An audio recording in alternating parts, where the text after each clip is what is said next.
Some cars weren't just parked outside our homes. They became part of our families. They took us to school, seaside holidays, weddings, and Sunday visits to grandparents.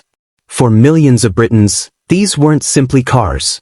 They were memories on four wheels. Today, we're looking back at 10 British cars every family remembered. Number 10. Morris Minor. For many British families, the Morris Minor wasn't just a car. It was the family's first real taste of freedom. Introduced in 1948, it quickly became one of Britain's most trusted cars, and by the 1950s and 60s, they seemed to be parked on almost every street. Parents used them for school runs.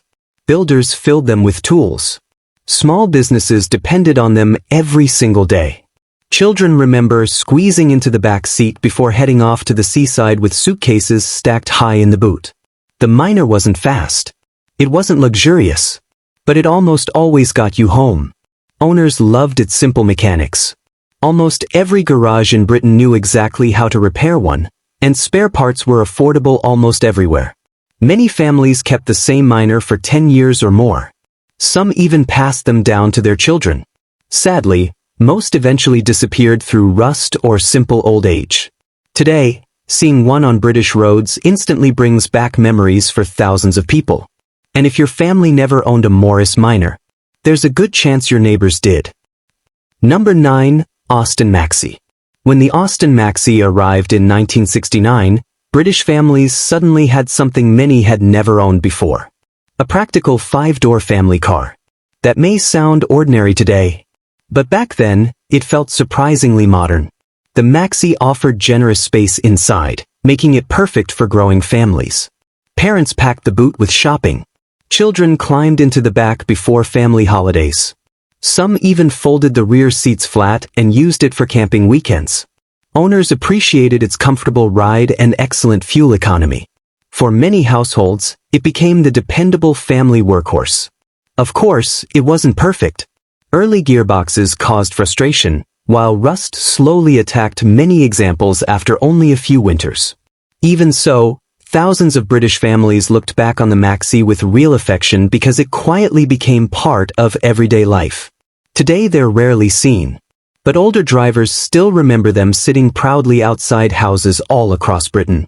And the next car became so common, it almost felt like every second family owned one. Number 8. Ford Cortina Mk3. If there was one car that truly belonged to Britain's families during the 1970s, it was the Ford Cortina Mk3. You saw them everywhere. Outside schools. Outside football grounds. Parked on quiet suburban streets. Almost every neighborhood seemed to have at least one. The Cortina became popular because it suited almost everyone. Young couples bought them as their first family car. Sales representatives drove them thousands of motorway miles. Taxi drivers trusted them. Even police forces relied on them. Owners loved the roomy interior and comfortable seats. Long summer holidays suddenly became much easier because there was enough space for children, luggage, and even the family dog. Ford also made ownership simple. Servicing was inexpensive. Spare parts were available almost everywhere. Almost every local mechanic knew exactly how to fix one. Naturally, time eventually caught up with them. Rust claimed thousands, while newer hatchbacks slowly replaced them during the 1980s. Today, however, the Cortina has become one of Britain's most treasured classics. Yet older Britons still remember when they seemed completely ordinary. Number 7. Austin 1100. Few family cars became as familiar as the Austin 1100. During the 1960s, it wasn't just popular, it became Britain's best-selling car. Families loved its surprisingly spacious interior despite its compact size. The comfortable hydroelastic suspension made even rough British roads feel smoother than many rivals. Parents appreciated the excellent fuel economy, while children remember sitting happily in the back during weekend trips and family holidays. For many people, the Austin 1100 became the first brand-new car the family had ever owned. It represented progress. Life was getting better. Neighbors admired them. Friends recommended them. Before long, they were parked outside homes all across Britain. Of course, no car is perfect. Rust eventually became a familiar problem, and the suspension could become expensive if neglected. Even so, owners rarely forgot them. Today, spotting an Austin 1100 on British roads feels incredibly rare. But there was once a time when almost every family seemed to know someone who owned one. And our next car became one of Britain's happiest little motoring memories. Number 6, Mini. For millions of British families, the Mini wasn't just a car. It was almost another member of the household. By the late 1960s and throughout the 1970s, they were absolutely everywhere. Tiny from the outside, yet amazingly practical inside, the Mini somehow managed to carry parents, children, shopping and luggage all at once. Young couples bought them as their first car. Parents used them for the daily school run. Teenagers dreamed of learning to drive in one. The Mini also had something few small cars possessed: personality. Owners loved the lively handling and cheerful character. Even a simple trip to the local shops somehow felt enjoyable. Of course, there were compromises. Long journeys could feel cramped, and motorway driving was often noisy. Rust also became a familiar enemy after several winters. Yet families forgave those faults because the Mini created memories few other cars could match. Today, original Minis have become highly collectible. But older Britons still remember when seeing half a dozen parked on the same street was completely normal. And speaking of unforgettable family memories, the next car became one of Britain's favorite first family saloons. Number 5, Austin Cambridge. There was a time when owning an Austin Cambridge meant your family had finally moved up in the world. During the 1950s and early 1960s, it became one of Britain's most respected family saloons. Doctors drove them. Teachers owned them. Traveling salesmen spent thousands of miles behind the wheel. For ordinary families, the Cambridge offered something that felt almost luxurious. Wide, comfortable seats, a huge boot, and a smooth ride that made long journeys far less tiring.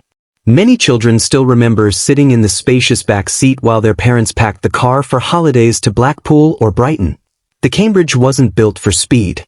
It was built for dependable family life. Owners appreciated its reliability and simple mechanical design. Most garages could repair one without difficulty. Sadly, like so many British cars of its generation, rust slowly claimed countless examples. As newer, more modern saloons appeared, families quietly traded them in. Today, they're rarely seen outside classic car shows. But for many older Britons, the Austin Cambridge will always remind them of family holidays, Sunday drives, and a Britain that feels a lifetime away. Only 4 cars remain, and every one of them will bring back memories for someone. Number 4, Morris Marina.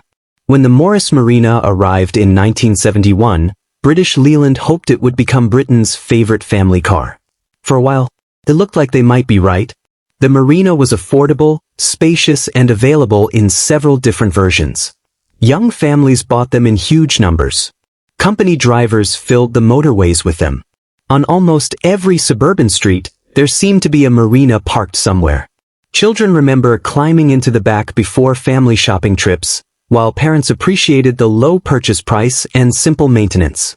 It wasn't the most exciting car on the road, but it became part of everyday British life. Sadly, its reputation suffered because of poor handling and early rust problems. Even so, millions of families still remember owning one. Today, they're becoming surprisingly difficult to find. Number 3, Ford Escort Mk2. If you learned to drive during the late 1970s, there's a good chance it happened in a Ford Escort Mk2. Few cars became such a familiar sight across Britain. Families trusted them. Driving instructors relied on them. Builders, teachers, and office workers all seemed to own one. The Escort offered reliability, comfort, and excellent value for money. Servicing remained inexpensive, and almost every garage knew exactly how to repair one. Weekend trips, seaside holidays, and everyday commuting, the Escort handled it all. Sadly, because they worked so hard, most eventually disappeared through rust or simply wore out. Today, surviving Mk2 Escorts are worth far more than anyone imagined back then. Only 2 cars remain, and both became true British legends. Number 2, Ford Cortina Mk3. The Ford Cortina wasn't simply popular. It became Britain's family car. During the 1970s, it seemed impossible to drive anywhere without seeing one. Parents used them for work. Children traveled to school in them. Families packed them for holidays across Britain every summer. The spacious interior, comfortable ride, and dependable engines made the Cortina an easy choice. Ford's nationwide dealer network also meant repairs were never difficult. Owners often kept them for years before finally replacing them. Sadly, rust claimed countless examples. Yet today, whenever a Mk3 Cortina appears at a classic car show, crowds immediately gather around it, because almost everyone remembers someone who owned one. Number 1. The Morris Minor. No British family car created more memories than the Morris Minor. For over 20 years, it quietly became part of everyday life across Britain. It carried newly married couples home for the first time. It took children to school. It transported grandparents on Sunday afternoons. Some families owned the same Minor for 15 years or longer. Simple engineering, affordable repairs, and dependable reliability made it one of Britain's most loved cars. People didn't buy a Morris Minor to impress anyone. They bought it because they trusted it. Perhaps that's why it became such an unforgettable part of British family life. Today, the streets have changed completely. Modern cars have replaced these familiar classics. But for millions of Britons, these cars will always remind them of childhood, family holidays, and a Britain that can never truly return. Which of these cars brings back the strongest memories for you? Did your family own one, or was it parked outside your neighbor's house? Let us know in the comments, and don't forget to subscribe to Britain Rewind for more journeys into Britain's motoring past.